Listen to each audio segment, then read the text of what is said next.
Welcome to Facts TV News, where everything is true. Two men presumed dead in Manchester crash. Two men are presumed dead following a crash on the Gutters Main Road nearby the Manchester St. Elizabeth border on Tuesday morning. Police reports are that shortly after 10 a.m., the men were aboard a motorcycle traveling westerly from Mandeville when the driver of a Toyota Mark X, which was heading in the opposite direction, overtook a bus and collided with the motorcycle. The men were flung from the motorcycle on impact. A police source reported that the driver of the motor car has since turned himself in. Investigations are ongoing. We all are crying.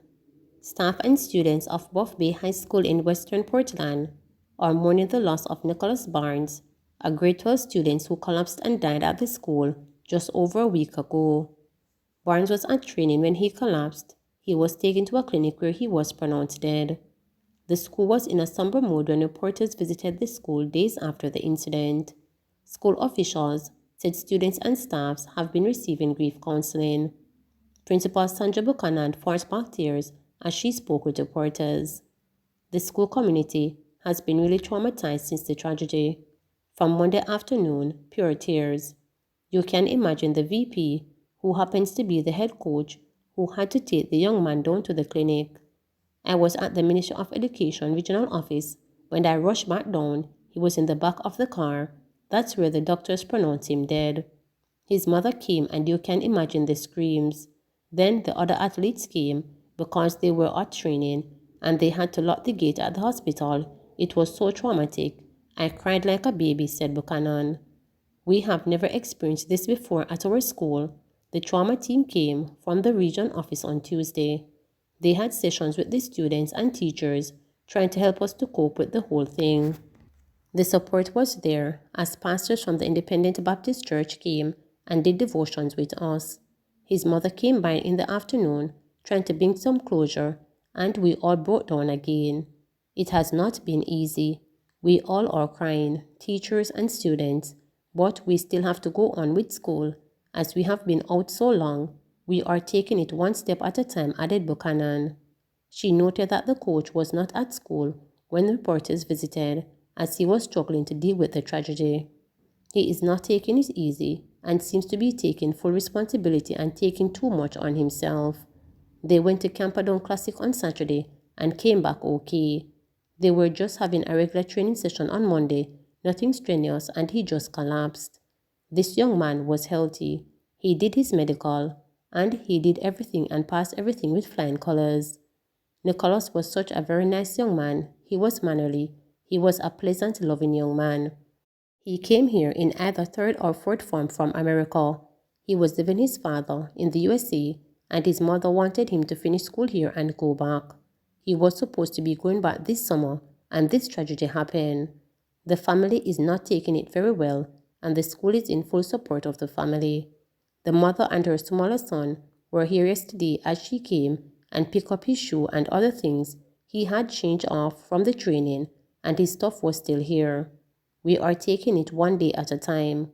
We are in mourning and it is very, very difficult, Buchanan stated. Sandrika Willis Nicholson, who was Barnes' form teacher, struggled for words as she spoke to reporters. He was a fine student and was very punctual. He was always here and early. In the mornings when I go up the steps to mark the register, he's always there. He's never late. This jovial kid always wanted to help, and he was very supportive, always giving hugs. Once he saw you not doing so well in the mornings, he would ask, "Miss, are you okay? Miss, you want a hug?" He is that type of person. His helpfulness was visible, as when I had him for class, he would come and ask where the class will be held, and if we are going outside, he would set up the class area, said Willis Nicholas. Rolando Williams, one of Barnes' classmates, also struggled as he told reporters that they were normally the first students to arrive at school in the mornings. It is a sad day for me to see he is not here. I fix up the table and carry flowers and write notes and put on it. He was a jovial, kind, sharing, loving person. He was funny and everybody enjoyed his company, said Williams. He was a sprinter. I came to this school in November and we became friends. He was the first person who spoke to me, as when I came I didn't have any mask and he bought one for me and said his lunch money I got short, and we started talking from there. Every lunchtime we go together and come back and eat. We play games every night online. I miss him, said Williams as he tried to hold back the tears. Family of former slain in a compound still awaiting autopsy.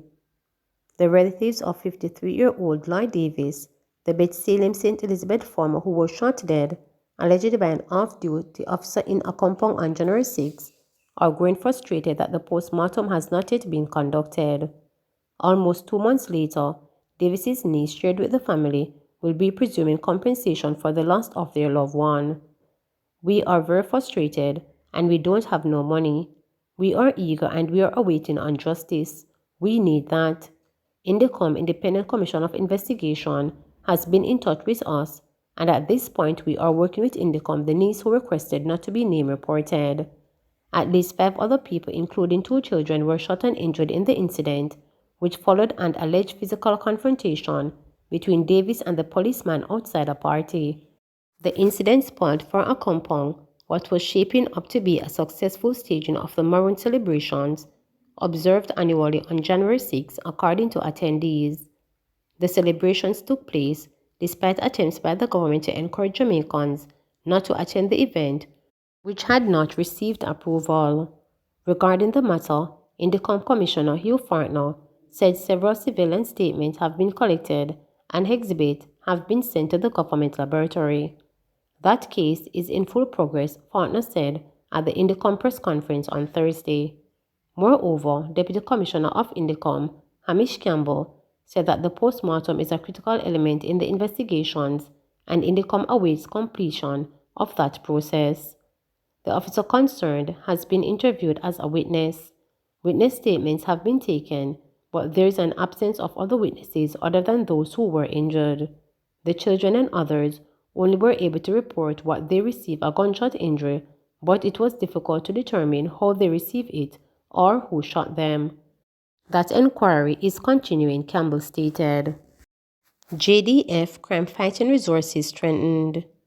Chief of Defense Staff Rear Admiral Antoinette Weems Coleman and Prime Minister Andrew Holness are confident that the recent acquisition of 6 protected mobile vehicles, PMVs, of the Jamaica Defense Force will help to characterize the country's high levels of crime and violence. Speaking at the Bushmaster Protected Military Vehicles Commissioning ceremony at Lotbury Barracks, Upper Camp on Monday, Admiral Weems Coleman described the acquisition of the addition PMVs as a natural step given the JDF's deposition island-wide. They will provide us with the increased capability to deploy PMV units within the respective geographical commands to enhance the effectiveness of troops on the ground, Weems Coleman said. She pointed out that while vehicles have proven to be critical force multipliers in internal security operations, they are also critical to other land operators such as search and rescue. In addition to playing a role in the movement of troops, the enhanced protection provides a unique capacity which is necessary for our contingency plans in the event of major security events in various types. At the same time, Prime Minister Andrew Holness stressed the addition PMVs will add significant capacity to the country's disaster response capabilities and will give increased visibility and presence in communities that are now challenged with high violence and crime. In fact, my understanding is that these vehicles will also help with the new joint task force that was established to treat with gangs between the JCF and the JDF. This is an improved capability that will help us to be able to seriously tackle the crime situation that we are facing, said Holness. Our investment in the JDF should not be looked on through one lens. The JDF is the foundational basis of our national security, and they play a role in almost every aspect of our national security. Therefore, when you see these Bushmasters, they are not wholly and solely for the JDF's operation, the Prime Minister emphasized. The 6 new PMVs move the total number to 18, which will strengthen the military capability efforts. The 6 tail Bushmaster PMVs are made up of 3 ambulances and 3 troops carriers variant, adding to the 15 available troop carriers. The 3 ambulances which the JGF has received for the first time were built to accommodate casualties in different configurations accompanied by medical personnel, driver and co-driver. The ambulances were also designed to transport troops and other personnel from hostile environments to a safe and secure space where additional medical treatment can be appropriately administered. Teachers sign wage agreement, police due. The government on Monday made a major step towards settling the year-long dispute with thousands of its employees over salary adjustments. After signing a new wage pact with the Jamaica Teachers Association (JTA), Minister of Finance and the Public Service Dr. Nigel Clark went to the weekly cabinet meeting and while there learned that the Jamaica Police Federation had also agreed to sign off on the interim salary agreement. The ministry hurriedly organized another signing for yesterday morning at 9 o'clock when the Federation, chaired by Corporal Roy James and which represents rank and file police, will ink the agreement. On Monday, the Winston Smith, chair JTA, which represents more than 20,000 teachers in primary and secondary educational institutions, signed the agreement, which offers incentive including a $40,000 one-time payment and a commitment to full retroactive payment on the 4% increase, which the government had offered, pending plans to introduce a long-delayed compensation reform package for the entire public sector beginning in April. The agreement includes a new 3-year labor contract covering more than 100,000 public servants, which was delayed due to the effects of the novel coronavirus pandemic on the workers, as well as the implementation of the compensation reform, which should start in April. Speaking at Monday's signing with the teachers, Clark confirmed that the interim agreement will be implemented in March. All this is outstanding related to this agreement. All the payments will be made in March of 2022 to all teachers, Dr. Clark assured the JTA team, which comprised President Winston Smith, General Secretary Dr. Mark Nicely, and President-elect Losandra Harrison, principal of St. Faith's Primary School in St. Catherine. The minister also reassured the teachers that the government was still committed to introducing the long-awaited compensation reform at the beginning of April.